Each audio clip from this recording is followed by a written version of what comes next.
Hello everyone, welcome to my channel. आज मैं आपको स्टैट्स के सबसे इम्पॉर्टेंट टॉपिक के बारे में बताऊंगी, दैट इज़ कोरिलेशन। इस चैप्टर से थ्योरी एंड न्यूमेरिकल दोनों आते हैं।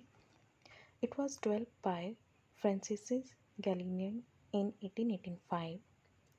It includes two and more variables. Basically, it's deal with the association of variables. It attempts to determine the degree of relationship between variables. It also shows cause and effect relationship between variables. It's all about variables. There are lots of examples. सबको पता होगा, economics में बहुत आता है। जब price बढ़ता है तो डिमांड कम हो जाती है। इनमें हमेशा इन्वर्स रिलेशनशिप होता है। ऐसे ही age of husband and age of wife is a basically example of correlation. There are different types of correlation, maximum 7 types के कॉरलेशन हैं, जिनमें एक है पॉजिटिव एंड नेगेटिव। पॉजिटिव में एक्स और वाई प्रपोर्शनेटली एक साथ इंक्रीज होते हैं और नेगेटिव में एक बढ़ता है और दूसरा कम हो जाता है। Third one is linear. Linear में रेशो ऑफ चेंज सेम होता है, इसे हम लाइन में चेंज कर सकते हैं। और नॉन लीनियर में रेशो ऑफ चेंज डिफरेंट होता है, दैट मीन्स एक्स और वाई इक्वली प्रपोर्शनेट में नहीं बढ़ते।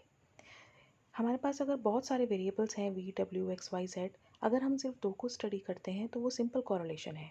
और अगर हम सिर्फ किसी 2 या 3 फैक्टर्स को पढ़ते हैं मोर देन 2, बाकियों को छोड़ देते हैं, दैट इज़ पार्शियल। और मल्टीपल में हम सारे कॉरलेशन पढ़ते हैं, हम किसी को भी नहीं छोड़ते और 2 के पेयरिंग करके सारे वेरिएबल्स को स्टडी करते हैं।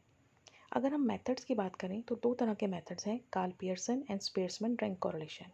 बेसिकली इन्हीं के न्यूमेरिकल्स एग्जाम में आते हैं। अगर कार्ल पियर्सन की बात करें तो इसको हमेशा स्मॉल आर से डिनोट किया जाता है। मैक्सिमम इसी का क्वेश्चन एग्जाम में आता है।